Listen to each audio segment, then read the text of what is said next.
Hey everyone, welcome to part 2 of some comic book gems in my collection. Continuing from part 1, I'm showcasing some books that are very meaningful to me. Whenever I think about comic book collecting, this hobby, these are some of the books that I think of. I think of a lot of books, but these are some of the ones that come to the forefront of my collecting. So, got a lot of CGC slab books here. So we'll start off with this one. Very nice copy of Marvel Spotlight number 5, first appearance of the Bronze Age Johnny Blaze Ghost Rider. I think there were 2 other Ghost Riders. There was the Phantom Rider, I think that came out in the 60s, and then in the early 50s there was another Ghost Rider. Those are cool too. I'd like to get those one day, but not right now. But this is the Ghost Rider that I was most familiar with. And to finally have this, some great Mike Klug art, it was really nice to add to my collection. After, I've always known of Ghost Rider, and it was, again, one of those books, like I said in the previous video, when I first started collecting, I said to myself, oh, I'd like to get, like Bullseye, like the Brotherhood of Evil Mutants. Well, Ghost Rider was on that short list, too, back then, that I just was unable, or just didn't get around to getting. Things happen. Maybe it was price, maybe it was life. Who knows? Yeah, here's another one. This one doesn't need any introduction, but I'll introduce it anyway. House of Secrets 92, first appearance of Swamp Thing. I remember this Swamp Thing movie that came out in the 80s. I used to watch it over and over again on HBO, and that's how I got acquainted with Swamp Thing and didn't even know that he was a comic book character until I started collecting comics, obviously, right? But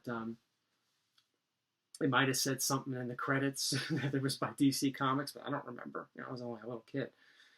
But great cover. Look at Swamp Thing. He's always been a cool character. I think Man-Thing came out first, and that was with Marvel. But I think Swamp Thing is I like Swamp Thing better than Man-Thing. I think Swamp Thing has a better name, too. One of my favorite, if not my favorite cover in Batman. Neil Adams again, right? I showed him the first video when I first got a chance to meet Neil Adams. He signed my X-Men 60. I had this back then. I just didn't have him sign it. I probably should have, but whatever.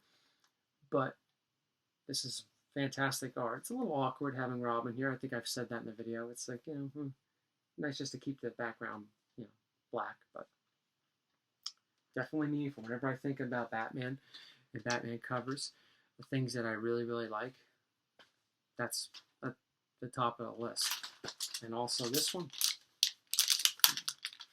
121, first appearance of Mr. Freeze, who is then known as Mr. Zero. Legitimized my Batman collection. I've said that many times in many videos. Like this book so much, I took a picture of it next to my newborn son. It's obviously meaningful to me. And definitely a gem in my collection, my Batman collection. Now we're going to get into some Spideys. Last video was X-Men heavy. This one's going to be a little Spidey heavy. And let's see what we got. 238. This is from my original collection. I got this in March 1994.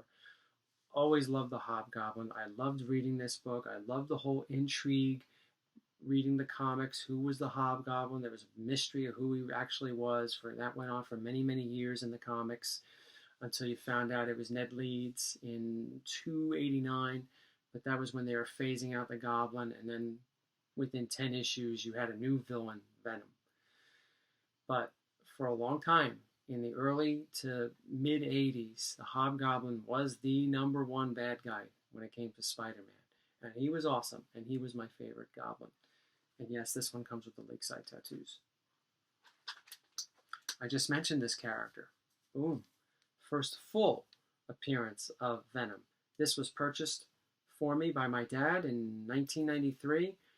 Probably one of the first legitimate, nice-looking, good-condition copies of a comic in my collection. And I read this thing over and over again.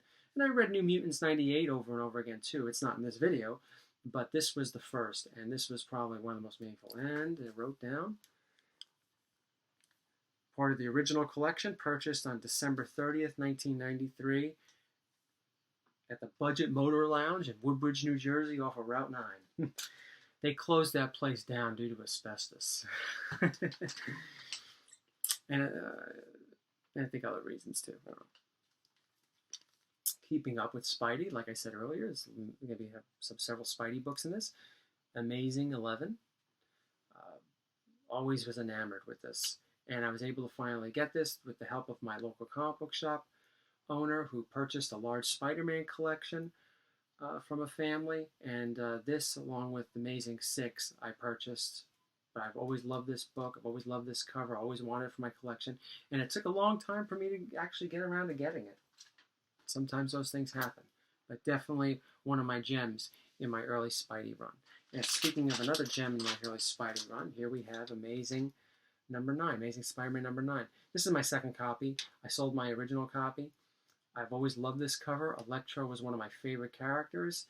When I saw him on the big screen in Amazing Spider-Man 2, I just had to shake my head. I'm like, ugh, were they purposely trying to make this movie horrible? Of course, the character was nothing like this one, but whatever. Man, I can't imagine. I don't know why that movie was one of the lowest grossing Spider-Man movies. Can't figure it out.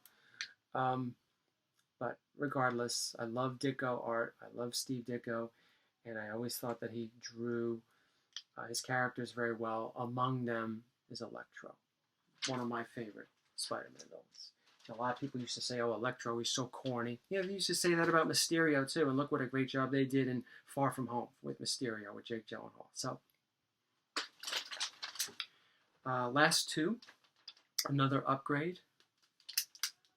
The first appearance of the Green Goblin, Spider-Man, debatable. Spider-Man's #1 arch nemesis. I think it's down to 3 people, 3 characters. It's either the Green Goblin, which I think most people agree on. #2, possibly Dr. Octopus, and #3, Venom.